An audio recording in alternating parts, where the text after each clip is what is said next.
तो बच्चों आज हम लोग पढ़ रहे हैं expenditure method.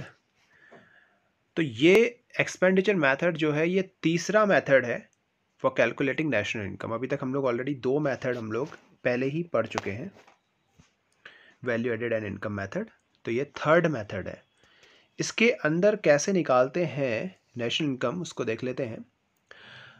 Under this method national income estimated by aggregating all the final expenditures in an economy during an accounting year। यानी कि एक साल के अंदर एक इकोनॉमी में जितने भी फाइनली हमने जो भी एक्सपेंडिचर्स कर रखे हैं फाइनल गुड्स पे, उन सबको अगर हम लोग जोड़ देंगे तो वो बन जाएगा आपका नेशनल इनकम। तो बच्चों इसके अंदर जो हम निकालते हैं वो निकालते हैं जीडीपी एमपी। तो sum total of final expenditures जब आप सबको कैलकुलेट कर लोगे तो वो आएगा आपका जीडीपी एमपी कैलकुलेट होके। देन उसके बाद आप लोग नेशनल इनकम निकालोगे। अब आपके दिमाग में क्वेश्चन आ रहा होगा ये फाइनल एक्सपेंडिचर्स क्या होते हैं। तो इसको क्लैरिफाई करने के लिए हम लोग ऐसा बोल सकते हैं the expenditure of final goods, यानी कि जो गुड्स बन चुके हैं अब इसके बाद नहीं बनने वाले हैं, उन पे जो भी खर्चा किया जाएगा उसको फाइनल एक्सपेंडिचर कहेंगे। वैसे मोस्टली एक्सपेंडिचर्स को दो प्रकार से हम लोग क्लासीफाई कर सकते हैं, एक फाइनल एक्सपेंडिचर्स और एक इंटरमीडिएट एक्सपेंडिचर्स। यानी कि कुछ फाइनल एक्सपेंडिचर्स में खर्चा करना, फाइनल गुड्स में खर्चा करना, और इंटरमीडिएट गुड्स में खर्चा करना, दैट इज इंटरमीडिएट एक्सपेंडिचर्स। आइए इसको एक एग्जाम्पल के थ्रू समझते हैं। Expenditure approach. तो इसके अंदर देखिए जो भी सामान हम सब लोग मिलके खरीदते हैं that is called final goods, क्योंकि हम लोग उसको डायरेक्टली यूज़ करने वाले हैं। जो भी उस पर खर्चा करेंगे तो उसको फाइनल एक्सपेंडिचर्स कहेंगे। बट सारे के सारे गुड्स जो होते हैं वो एक्चुअली पे फाइनल गुड्स नहीं होते हैं, कुछ होते हैं इंटरमीडिएट गुड्स।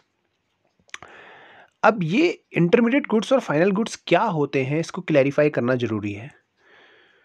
तो ये देखते हैं क्या होते हैं इंटरमीडिएट गुड्स और फाइनल गुड्स। मान लीजिए राहुल है जो प्रोड्यूसर है एप्पल का, विजय उससे एप्पल खरीदेगा, तो विजय हुआ हमारा पहला फर्स्ट बायर, राइट। और विजय ने उस एप्पल को कन्वर्ट किया इनटू द जूस और उस जूस को फिर मोनिका ने खरीद लिया, तो मोनिका हुई उसकी सेकंड बायर।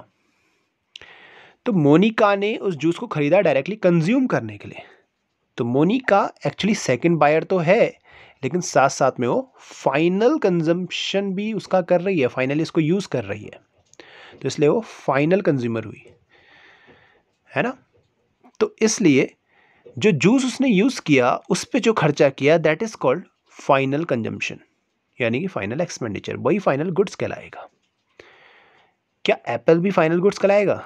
नहीं, एप्पल फाइनल गुड्स नहीं कहलाएगा, क्योंकि इन दैट कंडीशन एप्पल को हम डायरेक्टली यूज़ नहीं कर रहे हैं, एप्पल को हम खरीद रहे हैं पर उसको प्रोसेस करके इनटू द जूस में कन्वर्ट करके हम देन बेच दे रहे हैं, तो एप्पल नहीं कहलाएगा फाइनल गुड्स।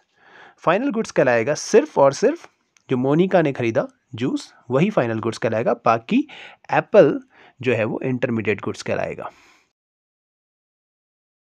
तो आइए देखते हैं कैसे कैलकुलेट करें GDP MP by using expenditure method. क्या क्या कंपोनेंट्स होंगे जिनको हम लोग जीडीपी एमपी में कैलकुलेट करते समय लेंगे, उनको देख लेते हैं। तो सबसे पहला जो कंपोनेंट्स है वो है प्राइवेट फाइनल कंजम्पशन एक्सपेंडिचर।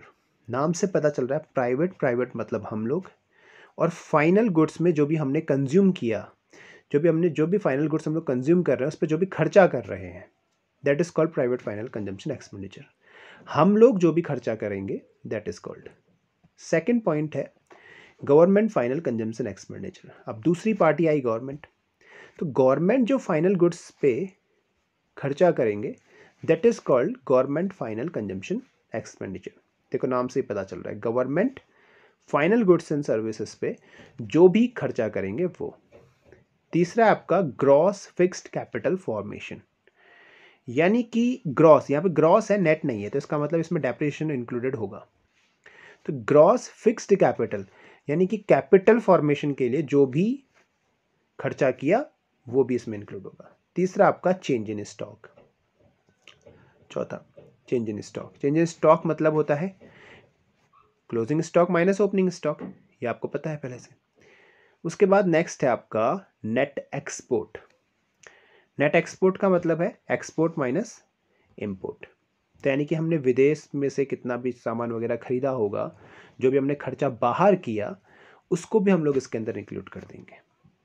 तो this is called net export. तो ये सारे कंपोनेंट्स हैं जिसको हम लोग इसके अंदर कैलकुलेट ऐड करेंगे, तो हमारा निकल के आएगा जीडीपी एमपी।